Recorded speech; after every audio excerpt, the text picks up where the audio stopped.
চলেন সবাই মিলে জোরসে একটা স্লোগান দেই। ওই দিল্লি না ঢাকা, ঢাকা ঢাকা, গোলামি না আজাদি, আজাদি আজাদি, দিল্লি না ঢাকা, ঢাকা ঢাকা। কোথায় গেল তোমাদের দিল্লি না ঢাকা স্লোগান? কোথায় গেল তোমাদের গোলামি না আজাদি স্লোগান? 2011 সালের 7 জানুয়ারি কুড়িগ্রাম জেলার ফুলমারী উপজেলার অনন্তপুর সীমান্তে একটা হত্যাকাণ্ড ঘটেছিল। ভারতীয় সীমান্তরক্ষী বাহিনী বিএসএফ এর গুলিতে একটা কিশোরী নিহত হয়, যার নাম ছিল ফেলানি। কাঁটাতারের যে বেড়া, সেই বেড়ায় ঝুলেছিল তার লাশ প্রায় 4 ঘন্টার মতো। এটা নিয়ে সারা বিশ্বব্যাপী তুলপাড় শুরু হয়। পুরো দায়টা বাংলাদেশ আওয়ামী লীগের উপর চাপিয়ে দেওয়া হয়েছিল। কেন? কারণ ফেলানিকে ভারতবর্ষ হত্যা করেছে, বিএসএফ হত্যা করেছে, এই দায় নাকি বাংলাদেশ আওয়ামী লীগ সরকারের। 2011 সালের ঘটনা, পার হয়ে গেছে 1 যুগেরও বেশি সময়। আচ্ছা, ফেলানিকে কেন হত্যা করা হয়েছিল? এই প্রশ্নটা কি আপনারা কখনো করেছেন? ফেলানিকে বিএসএফ গুলি করেছিল, ফেলানি হত্যাকাণ্ডের শিকার হয়েছিল, ফেলানির লাশ কাঁটাতারে ঝুলেছিল, কিন্তু ফেলানিকে হত্যা কেন করা হয়েছিল? এই প্রশ্নটা কখনো আপনারা করেছেন? কেউ জানতে চেয়েছেন ফেলানি কেন হত্যাকাণ্ডের শিকার হলো? চান নাই, কারণ আপনারা সব সময় সামনে যেটা ঘটে সেটাই দেখতে চান। এই ঘটনার পেছনে যদি কোনো কিছু থেকে থাকে সেটা আপনারা জানতে চান না, দেখতে চান না, বুঝতে চান না, শুনতেও চান না। এইটা আপনাদের স্বভাবগত বৈশিষ্ট্য, বিশেষ করে বাঙালির। কুড়িগ্রামের নাগেশ্বরী উপজেলার রামখানা ইউনিয়নের কলোনিটারি গ্রামের দরিদ্র কৃষক দিনমজুর নুরুল ইসলামের মেয়ে ফেলানি।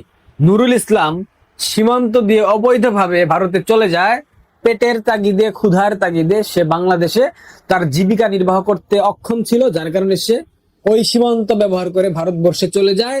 পরবর্তীতে ফেলানির বিয়ে ঠিক হয় বাংলাদেশে। ফেলানির বিয়ে উপলক্ষে ফেলানির পিতা এবং ফেলানি সীমান্তের কাঁটাতারের উপর দিয়ে মই ব্যবহার করে বাংলাদেশে অনুপ্রবেশের চেষ্টা করে। বিএসএফ সেটা দেখে ফেলে এবং গুলি করে, যার কারণে ফেলানি হত্যাকাণ্ডের শিকার হয়। এমনকি ফেলানির পিতা নুরুল ইসলাম সীমান্তে চোরাচালানের সাথে সম্পৃক্ত ছিল, অর্থাৎ ভারত থেকে বিভিন্ন ধরনের পণ্য সে সীমান্ত দিয়ে চোরাচালানের মাধ্যমে বাংলাদেশে প্রবেশ করাতো। বাংলাদেশে তার লোকজন ছিল, তারা সেটা বাংলাদেশে বিক্রি করে ফেলানির পিতাকে পয়সা দিত। এই ঘটনা আপনারা জানেন? কখনো জানতে চেয়েছেন? চান নাই, উল্টো দোষ দেওয়া হয়েছে বিএসএফ কে, দোষ দেওয়া হয়েছে শেখ হাসিনাকে, দোষ দেওয়া হয়েছে বাংলাদেশ আওয়ামী লীগকে, যে আওয়ামী লীগ শাসনকালে থাকা অবস্থায় কেন ফেলানি হত্যাকাণ্ড ঘটলো। কিন্তু ফেলানির পিতা যে অবৈধভাবে অনুপ্রবেশ করে ভারতে গেল, সেখানে গিয়ে আবার চোরাচালানের ব্যবসা করলো, সেটা আপনারা কখনো জানতে চান নাই, সেটা আপনারা কখনো সামনে আনতে চেষ্টাও করেন নাই।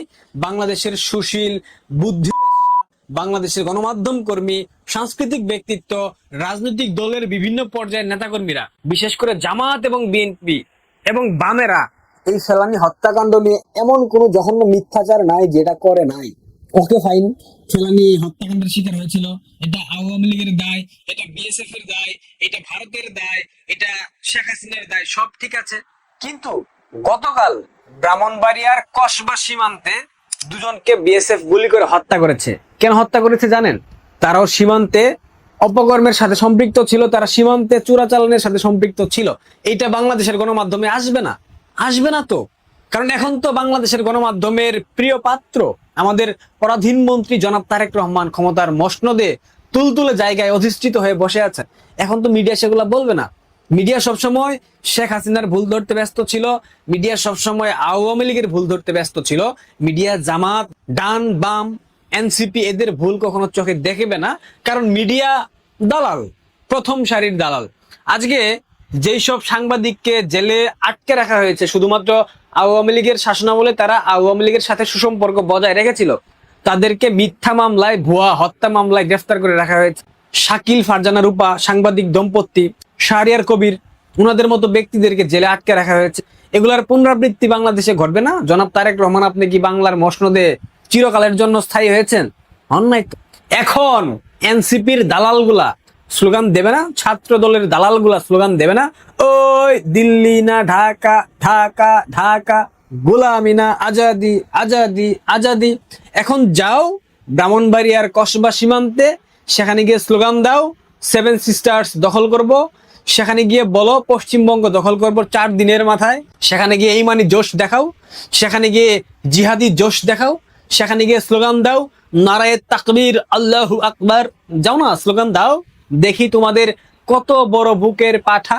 সীমান্তে দুজনকে হত্যা করা হয়েছে, এই নিয়ে বর্তমান সরকারের কোনো ব্যক্তিবর্গ সংশ্লিষ্ট মহলের কারো কথা শুনেছেন? কেউ কোনো মন্তব্য করেছে? কেউ কোনো বক্তব্য দিয়েছে? দেয়নি, দেবে না। কারণ ভারত বিরোধিতা করা হয় শুধুমাত্র বাংলাদেশে ধর্মীয় অনুভূতির ব্যবসা করার জন্য। বাংলাদেশ ইসলামিস্ট যারা আছে, রেডিকালিস্ট যারা জঙ্গি জিহাদি মানসিকতার, এদের ভোটগুলাকে ব্যালট বাক্সে ভরার জন্যই মূলত এই ধর্মীয় কার্ডটা খেলা হয়। বিজেপিকে আপনারা উগ্রবাদী সংগঠন বলেন, বিজেপিকে আপনারা বলেন ধর্মীয় রাজনীতি করে, হিন্দুত্ববাদ নিয়ে রাজনীতি করে। আপনারা আবার বলেন ভারতের সংবিধানে ধর্মনিরপেক্ষতা উল্লেখিত আছে, তারা কেন ধর্মীয় রাজনীতি করবে? বাংলাদেশের সংবিধানে তো ধর্মনিরপেক্ষতা আছে, আছে না? বাংলাদেশ স্বাধীন হয়েছে 4টা নীতির উপর ভিত্তি করে: ধর্মনিরপেক্ষতা, বাঙালি জাতীয়তাবাদ, গণতন্ত্র, সমাজতন্ত্র। এই 4টা বাংলাদেশের সংবিধানে আছে। বাংলাদেশের সংবিধানে ধর্মনিরপেক্ষতা থাকার পরেও বাংলাদেশকে তোমরা চাও ইসলামী শরিয়া আইনের মাধ্যমে পরিচালিত করতে, বাংলাদেশে খেলাফত প্রতিষ্ঠা হোক, ইসলামের আইন প্রতিষ্ঠা হোক, সেটা তোমরা চাও। অথচ বাংলাদেশ ধর্মনিরপেক্ষ। কিন্তু ভারত যখন, বিজেপি যখন ধর্মীয় রাজনীতি করে, তখন তোমাদের চেতনার দণ্ড এমন এমন এমন এমন করে, তখন তোমাদের ধর্মীয় অনুভূতি একদম এমন এমন এমন করে, তখন তোমাদের সেকুলারিজমের কথা মনে পড়ে যখন ভারতে বিজেপি ধর্মীয় রাজনীতি করে। আর যখন তোমরা বাংলাদেশে বসে ধর্মনিরপেক্ষ রাষ্ট্রে বসে, যে রাষ্ট্র স্বাধীন হয়েছে ধর্মনিরপেক্ষতার উপর ভিত্তি করে, তখন তোমাদের সেকুলারিজমের কথা মাথায় থাকে না।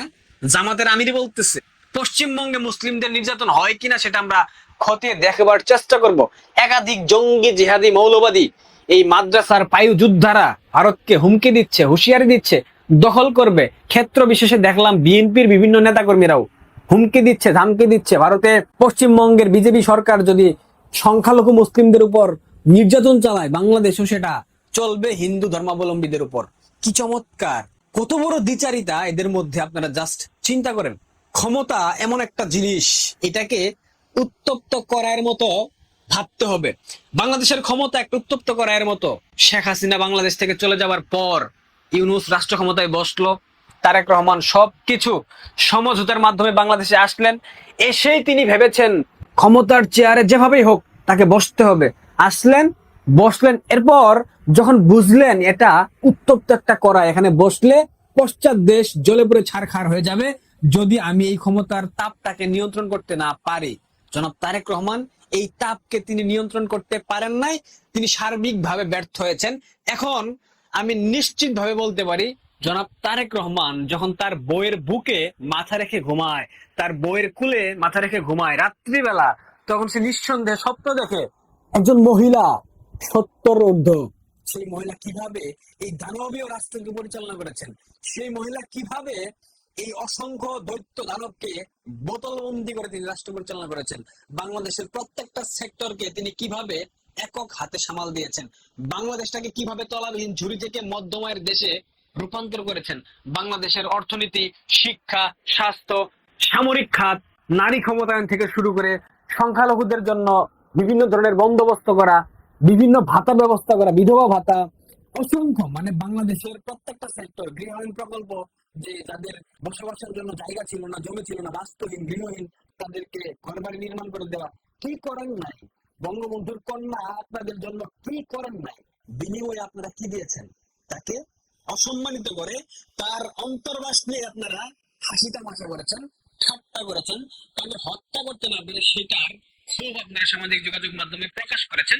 আপনারা গণমাধ্যমে বলেছেন শেখ হাসিনাকে হত্যা করেছিল আপনাদের একমাত্র লক্ষ্য। এখন চালান রাষ্ট্র।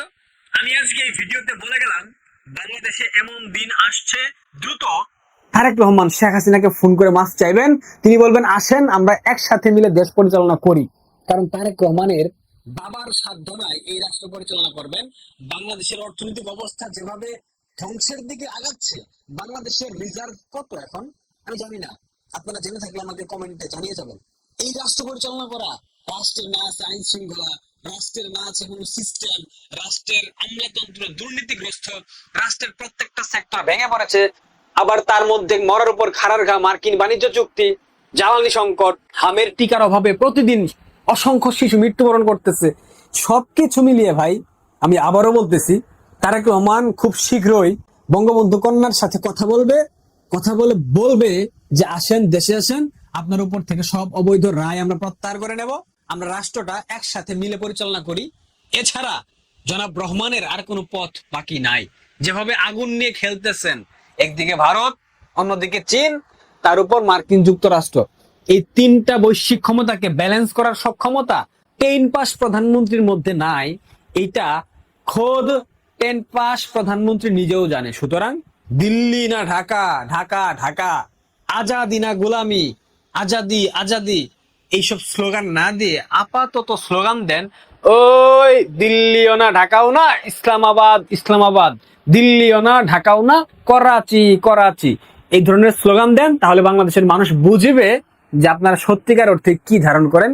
এই আড়ালে আবডালে লুকিয়ে থেকে গুপ্ত হয়ে যে রাজনীতি করার প্রবণতা, এখান থেকে বের হয়ে আসেন জনাব তারেক রহমান। কোনো হুমকি নয়, কোনো ধমকি নয়, শুধুমাত্র চোখে আঙুল দিয়ে দেখিয়ে দেওয়াই আমাদের কাজ। আমরা সেটা করছি, বাকি সিদ্ধান্ত নেবে বর্তমান সরকার, সরকারের প্রধানমন্ত্রী এবং সংশ্লিষ্ট ব্যক্তিবর্গ। আশা করি বুঝতে পেরেছেন। ভালো থাকবেন, ধন্যবাদ।